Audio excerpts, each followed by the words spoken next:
They are on Heophanum. Though, they, you, are on in Heophanum heaven. So you can see that there's some bedrock there that's still with us today, but it has changed tremendously over 1,000 years.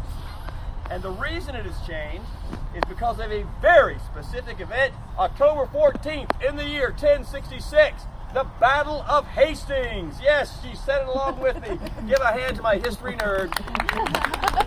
That's right, the Battle of Hastings. You hear people say a lot, people talk a lot about it's a day that changed history. Very few days really do that. But October 14th did. It changed an entire language. It made England stop facing Scandinavia and become part of Europe. It set in motion a train of events that affects us right now because we speak English. So, there we have our Old English, our Anglo-Saxon. Father Ure, though they are from Heophanum, sis they name ye Haldio, since your name is hallowed, to become of thy riche, to become your kingdom. The work of thy will on the orphan, you work your will on earth, swa on Heophanum, as in heaven. So what is it that makes it change because of that date? Because of the Battle of Hastings? Because William the Conqueror, it's right there in his name, it's a giveaway, it's a spoiler, William the Conqueror conquers England. He is from Normandy, France. He speaks Norman French. He wipes out the Anglo-Saxon leadership. He brings over Norman French-speaking dukes and leaders. Thousands of them, about 7,000 to 8,000 nobility come over and start taking over lands and titles. But the million English speakers, native English, Anglo-Saxons, are still speaking English. So you've got the vast majority speaking English, with the rulers speaking Norman French. The languages start merging and percolating. Here's a quick example. In the barnyard, some of you kids may know the answer. Raise your hand if you do when I ask. In the barnyard, there are some little creatures that walk about clucking and they have feathers. What are they called? Chickens. Chicken. Chicken is an Anglo-Saxon word. 1,000 years ago, when they saw that animal, they went, "Hey, look, a chicken." Or actually, "Hey, what? Look at the chicken." But the chicken part's what's important. Chicken, same word. Yet, have you ever heard the word poultry? Of course you have. Poultry is a Norman French word. Chicken is the live animal walking around that someone has to kill and cook. Poultry is the cooked product.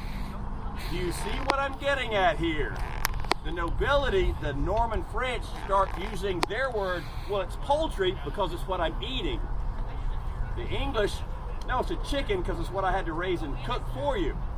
So you start having different words for the same thing.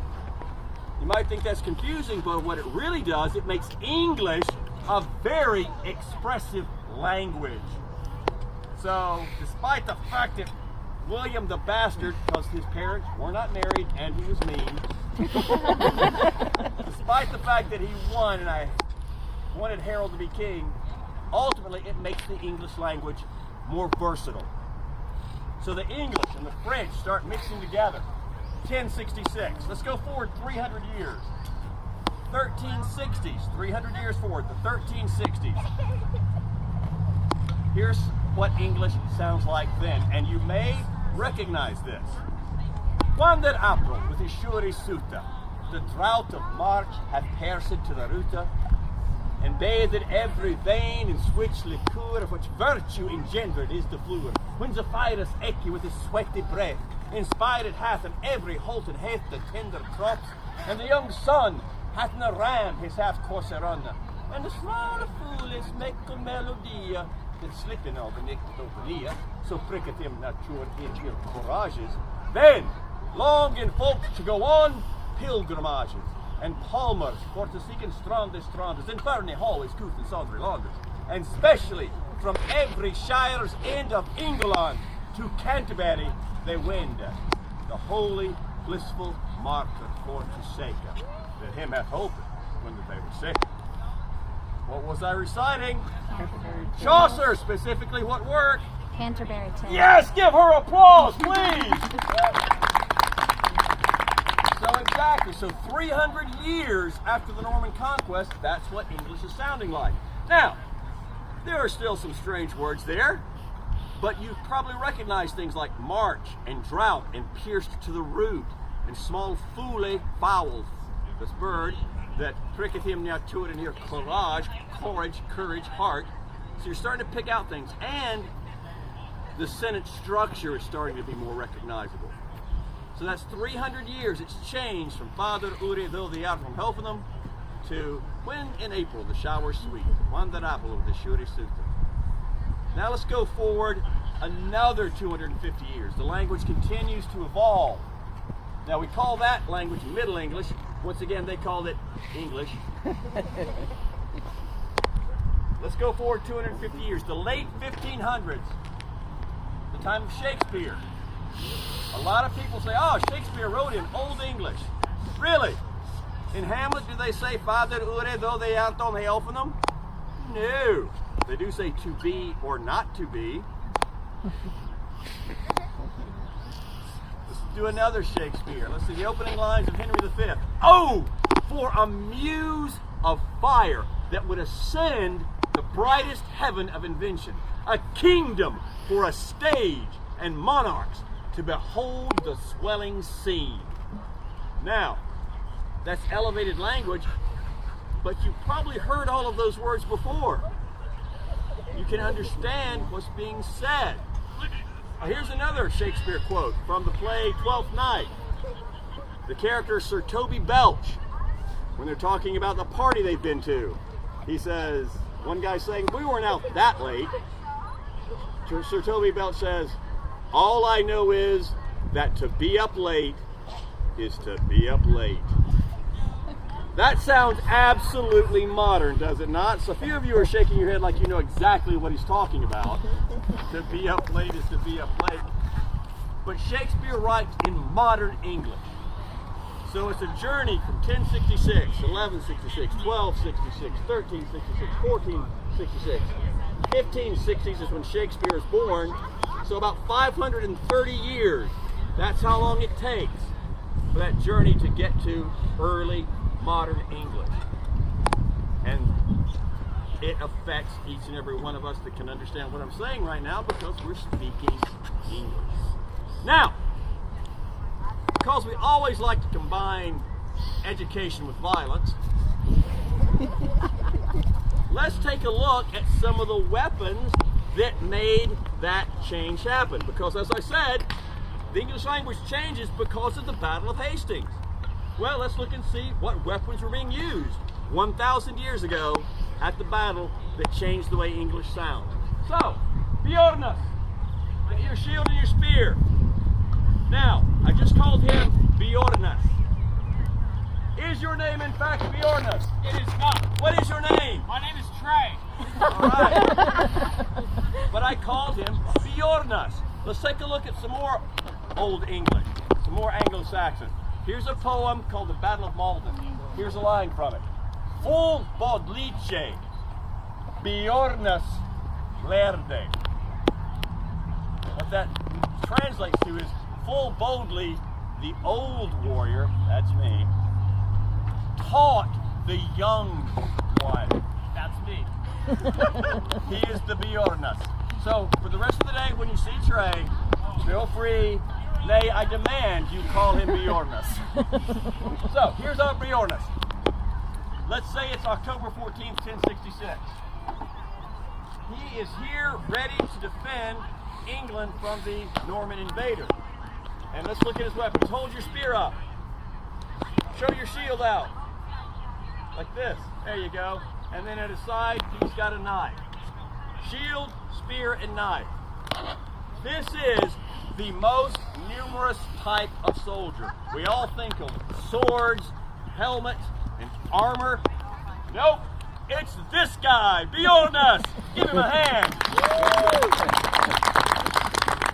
Every male aged 16 to 60 comes out to fight when there's an invasion. 16 to 60. there's a very good chance you'll have a spear because the spear is used for hunting, boar, and wild pigs, things like that. You're certainly going to have a knife, and this type of knife that I believe every single one of us is carrying because we would have. This is called a sax. Sax. Saxon. What might the word sax mean? Knife. Knife! Yes! Give the man a hand! So the Saxons are the sons of the knife. This is the trademark cultural item of the Saxons. So, certainly our Leonis has his sax. He's probably got his spear. He's probably issued the shield. That's the only piece of military equipment he's given. He's given a shield. And this is the most numerous soldier on the battlefield. At the Battle of Hastings, both sides were pretty evenly matched as far as overall numbers. The Anglo-Saxon army had about 7,000 men. Of those 7,000 men, 5,000 were little beyond us here. At the end of the day, there were no longer 5,000 little Bjornuses. Significantly fewer. But that's him. That's our most common troop. Daniel, let's fetch out. Let's do this upright. Fetch out a gambeson and a mail shirt. Now what we're going to show is an elite warrior. That'll be me. So, huh? Ask me how it is. So, first thing I'm going to put on, I have a different garment already. This is called a sub-armless. Sub is under, armless is armor. So sub-armless is a garment that does what? Goes under the armor. Protects you from the armor? Guards you. Guards me? Goes under the armor. What? Say that again, Dad. Go ahead and give me a Goes hand. under the armor. Goes under the armor. Yes, give him a hand. Goes under the armor. Right. So this garment, and you know what? You were kind of right. In a sense, it does protect me from the armor. Because I'm about to put on a mail shirt that has thousands of tiny little rings with rivets, and it can tear your flesh. But what it's really about, it's padding. This is padding. So I've got this nice, thick padding. It's going to help absorb the energy of someone hitting me with whatever they're hitting me with. It's going to absorb energy. Then on top of it, you know what? My hair is pretty short. We're going to put this on anyway.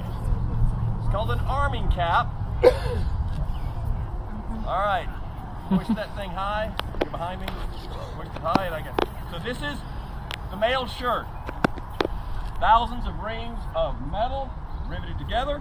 It's pretty flexible, as you can see. I just need to get my hands in the sleeves. It looks heavy. It probably weighs a few pounds. Yeah. You have to have somebody help you almost. Help each other. Yeah, look at that. Woo! What happened to your cow? Who knows? That came off inside my shirt, which those thousands of tiny rings grab onto things. There we go. But now I've got my armor on. And as you can see, like I said, look, full range of motion, completely flexible.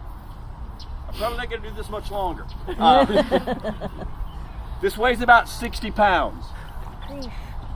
The sub-armless weighs about 2 pounds. I'm going to put a helmet on. Bring me my nasal helm. The helmet weighs about 5 pounds. So 67 pounds at this point. Bring me my sword with the belt. Sword weighs about 2.5 pounds. The scabbard about 1/2 pound, so another 3 pounds. Who's doing the math here? That's like 70 pounds. Say that again? Like 70 Yeah, pounds. about 70. So far we're about 70 pounds. That's a lot of pounds. Okay, let's see. Bring me. No, not that. Bring me the kite shield.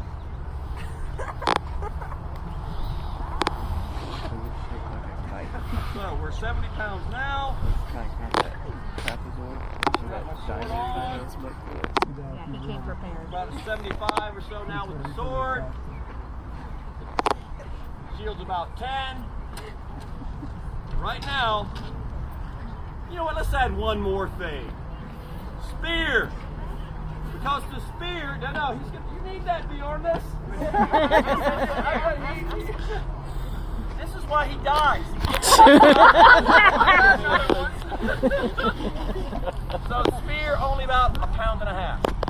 So I've got approximately 80 to 85 pounds of equipment. Does that sound like a lot? Yes. Yeah. Well, right now, our guys in the field in the U.S. Army, when they go out up country, they're carrying 80 to 100 pounds of gear between their rucksacks, body armor, rations, weapons. So this is actually about the right amount of weight that a human can carry into combat and still be effective. It's almost like once we figured out how much weight we're going to make a poor soldier carry, he's carried it for 1,000 years. But let's look at our two soldiers now. We've got our Bjornas here. Clearly, I am much better armed and armored than him. So I am not just the feudal levy. I'm not just the militia volunteer showing up. I am a professional soldier, and in England, I am called a huscarl. Huscarl is a Danish word which means household troop or hearth troop. You serve with the king. So, huscarl. Now, the Normans also have a guy dressed exactly like this. This arm, the sword, shield, the mail shirt, the helmet, these are just common high-class warrior, high-status warrior weapons and armor. So the Normans and the English have about the same kind of weapons. There is one thing, however, that the Normans are using that the English are not using. Not because they don't know it exists, it's just not a weapon they choose to use with a bunch of guys in a disciplined regiment. So Daniel, if you can grab the bow and arrow. And go ahead and string that bow for us. So Daniel is stringing the bow. It is a long bow, or as they called it, a bow. Calling it a long bow is something historians started doing in the Victorian era. It's just a bow. Now, it is made of yew wood, which is that special English wood that's very springy, very flexible. So it is great for taking that potential energy and turning it into kinetic energy. So he's got a yew bow, the tips of it. Go ahead and show the tips to the folks. Walk around. If you look at the tip, it is not wood. It is made of animal horn. It's a harder substance than the wood. It doesn't wear away as much. And there are grooves cut in it. Those are called knocks. That's where the string goes. So that horn is strong. It holds that string in just where it needs to be. The string itself is made of linen. Now hold your arrow up. The arrow is made of ash wood. The shaft is ash. The tip is mild steel in a triangle shape with little barbs. The feathers are goose feather fleshing, and it's tied on with linen. So there it is. That's the simple bow and arrow. So why does it make a huge difference? Well, Daniel, if you could, go to the center of the amphitheater there, directly across from me and beyond us. So we, the English, stand right beside me, on top of the hill outside Hastings. We have our shields overlapping. There are 1,000 of us in a line. We've got our spears over the top. And the Norman infantry charges. We just bash them back. The Norman cavalry charges. We stab their little horses in the face and they run away. I'm sorry, it's brutal, but it's what we do. So finally, the archers start shooting. And they start shooting directly at the shield wall. Well, all that does, run the arrow up, whoosh, whoosh, whoosh, whoosh. Thumb, it just hits the shield wall. Okay, keep doing that, archer. Keep doing that. So finally, towards the end of the day, the English shield wall is still there. Duke William suddenly has the bright idea, hey guys with the bows and arrows, shoot slightly at an angle. So Daniel showed him what the arrow does then. Oh, it's hit the guys behind us and it's hit us in the shoulders. That starts to make a difference. The line starts taking damage, and if we lift our shields up, guess where he's going to shoot now?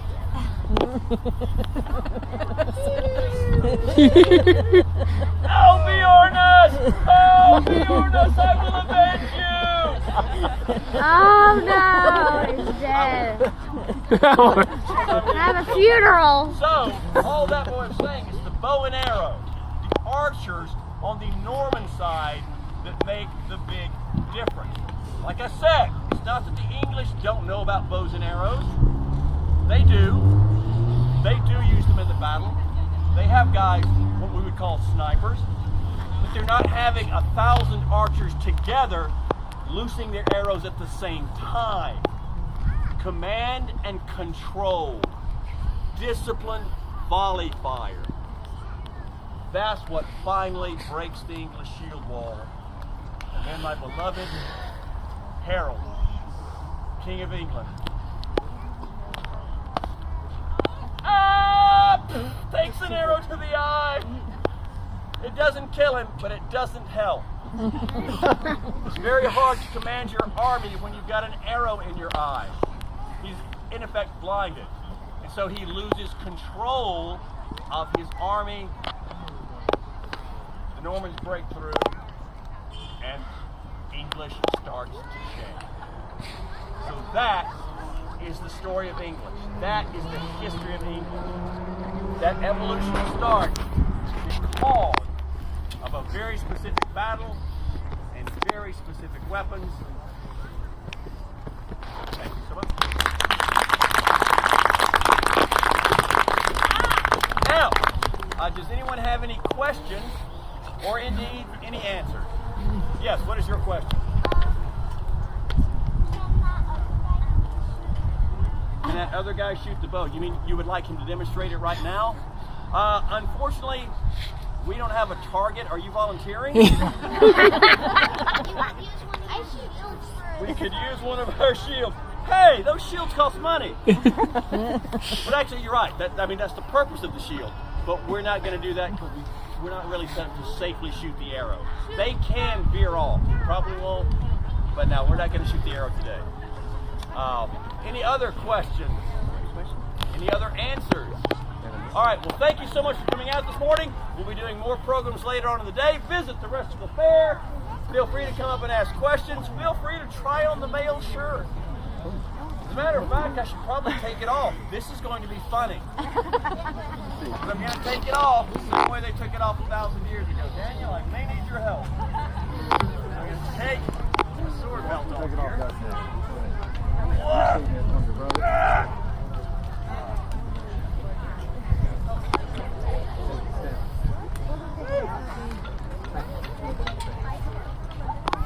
All right, now the real show. Now the real show. So you saw how it just slides down with gravity, right? Well, that's going to be the best way to get off, gravity. Unfortunately, I have to bend at the waist to do that. So what I'm going to do, yeah, you'd be here to hold the hem of this if I needed. So theoretically, I haven't even started yet. But yeah, so I'm just looking like I'm hiking up a skirt, doesn't it? Because I am a metal skirt. So I have to pull this up, it's resting on my hips. And now, I bend over.